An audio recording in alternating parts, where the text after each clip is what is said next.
Hai semuanya, gimana kabar kalian? Semoga selalu dalam keadaan baik. Jadi welcome back di segmen analisa kripto, di mana di video kali ini kita akan mengulas sebuah token yang udah di request salah satu viewers di channel ini, yaitu dari @rusdin2469.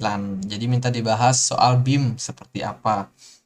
Well, kita akan langsung bahas. BIM di perdagangan hari ini diperdagangkan di kisaran 1.200 rupiah ya, 1.200 rupiah, dan dia berada di peringkat 736 di CMC.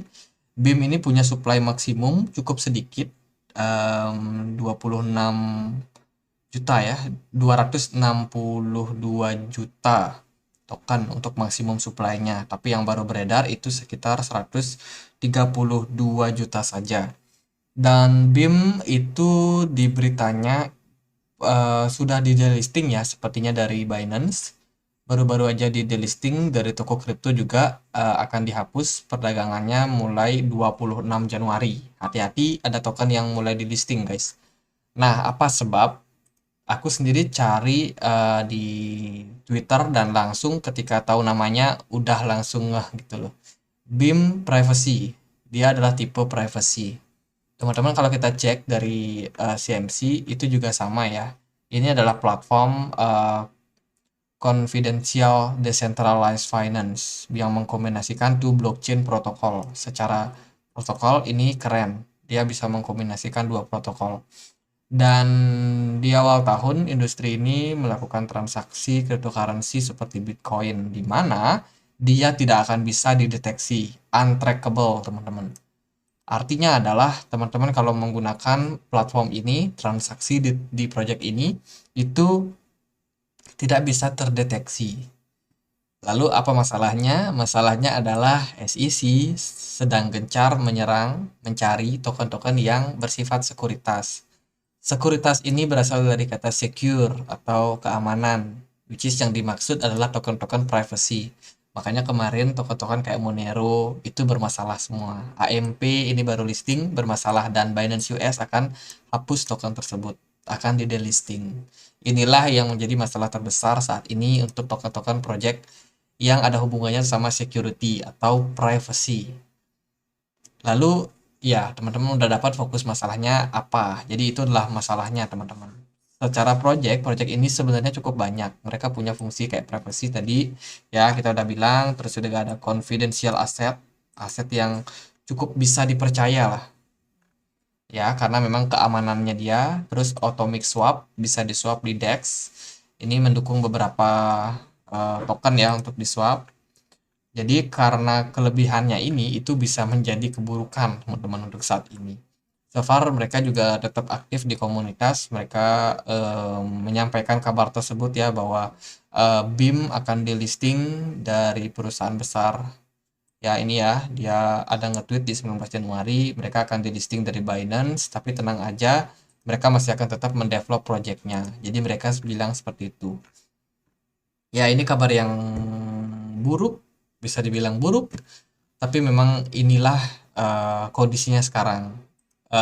Cryptocurrency sudah bukan lagi sesuatu yang remeh-temeh atau bisa diremehkan seperti tahun-tahun sebelumnya. Cryptocurrency sudah besar teman-teman sekarang dan regulasi saat ini bakalan mengambil alih untuk gimana perdagangan kripto yang legal, yang bisa dibilang sesuai dengan standar mereka. Jadi kita nggak bisa liar lagi nih. Kayak kemarin-kemarin kan proyek-proyek banyak yang security, sehingga itu kalau menurut mereka itu bisa digunakan sebagai alat pencucian uang. Jadi untuk menghindari uang-uang ini dicuci, jadi ya mereka-mereka yang mau korupsi atau gimana, jadi niatnya seperti itu ya. Biar nggak ada orang yang cuci uang di sini, mendingan token ini di jangan dibiarkan untuk diperdagangkan. Dan mereka ya menyerang exchange-nya, mereka menekan exchange-nya. Kalau kalian masih memperdagangkan project-project yang seperti ini, ya exchange-nya yang akan jadi masalah. Sehingga Binance akhirnya melepas project ini daripada perdagangan mereka dan akan di-listing. Begitu juga toko kripto dan juga exchange yang lain mungkin akan mengikuti teman-teman. Dan kalau kita lihat dari segi pasarnya, BIM bisa diperdagangkan di beberapa exchange, Get.io, Maxi, CoinX, ya, terus CoinX, Wazir, Ya ada beberapa lah yang masih bisa dipergunakan. Tapi so far Binance sudah akan melakukan delisting buat project ini. Lalu korelasinya apa? Kita akan cek dia. Kita klik plus. Nama tokennya BIM USDT. Kalau dari sini chart di Binance masih ada, mungkin sampai tanggal 26 nanti, habis itu bakalan hilang. Dan setelah kabar berita tersebut ya, BIM mengalami koreksi cukup parah. Ini terjadi ketika Bitcoin mengalami bullish ya. BIM justru mengalami drop yang sangat signifikan. Ini tentunya menyambut berita yang sangat buruk tadi, yaitu delisting. Volume perdagangannya pun kemarin juga nggak main-main guys. Sekarang BIM udah bergerak di bawah daripada level support kuat. Artinya apa? Artinya kurang begitu baik. Ya, ini disertai dengan volume yang kuat kemarin. Jadi untuk posisi saat ini buat teman-teman yang masih punya tokennya, kalian punya dua pilihan. Cut loss dengan posisi rugi sehingga kalian masih bisa mengamankan dana kalian. Ini kan tergantung ya, teman-teman punya dana berapa.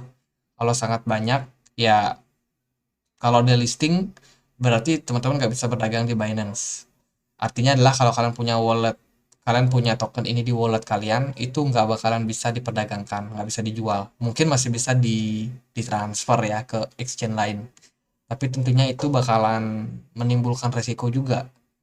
Resikonya kalau di exchange lain juga sama-sama di delisting, nah itu jadi resiko. Mungkin harus ditransfer ke DEX, Decentralized Exchange. Tapi kalau dalam kondisi kayak gini, udah delisting kayak gini, itu udah alarm bahaya banget sih buat teman-teman yang masih hold. Tapi keputusan ya balik lagi ke teman-teman, saya sendiri tidak bermaksud untuk memberikan rekomendasi buat menjual ya, tapi itu sebagai gambaran aja sih buat teman-teman. Karena kalau kalian ada yang punya project ini, token ini, dan jumlah kepemilikan kalian mungkin banyak, ya itu hati-hati. Karena kalau udah delisting berarti nggak bisa diperdagangkan. Mungkin akan berpengaruh juga ya, karena yang namanya market kan perlu diperdagangkan. Kripto itu perlu diperdagangkan supaya harganya bisa naik. Kalau semakin sedikit exchange yang memperdagangkan ya tentunya harga daripada project-project ini akan terus terdepresiasi karena semakin sepi peminat. Istilahnya seperti itu. Dan yang mungkin yang pakai ini cuma orang-orang yang mau transfer tapi nggak ketahuan. Ya, jadi kayak kayak gitu. Jadi kalau untuk investor retail, terus bandar mungkin mereka mungkin nggak akan tertarik memperdagangkan project ini. Mungkin ya itu tadi untuk kegunaannya yaitu security. Jadi mereka-mereka yang mau transfer tanpa ketahuan mungkin baru menggunakan fasilitas dari project ini. Jadi gitu aja, so far udah breakdown dari sini. Saya rasa agak sulit buat recover lagi ya, buat balik naik lagi. Apalagi Bitcoin kemarin naik kan, tapi BIM ternyata mengalami tren koreksi yang seperti sekarang ini. Jadi gitu aja ya buat teman-teman yang pengen dibahas soal BIM. Jadi itu opini saya. Silahkan riset sendiri. Mungkin teman-teman ada yang nggak percaya atau gimana, ya boleh aja tulis pendapat kalian di kolom komentar. Coba kita sama-sama diskusi nanti. Kalau misalkan ada hal yang menarik lagi yang perlu dibahas, boleh tulis di kolom komentar juga. Oke, gitu aja. Semoga bisa bermanfaat. Dan akhir kata, saya Andre. Makasih.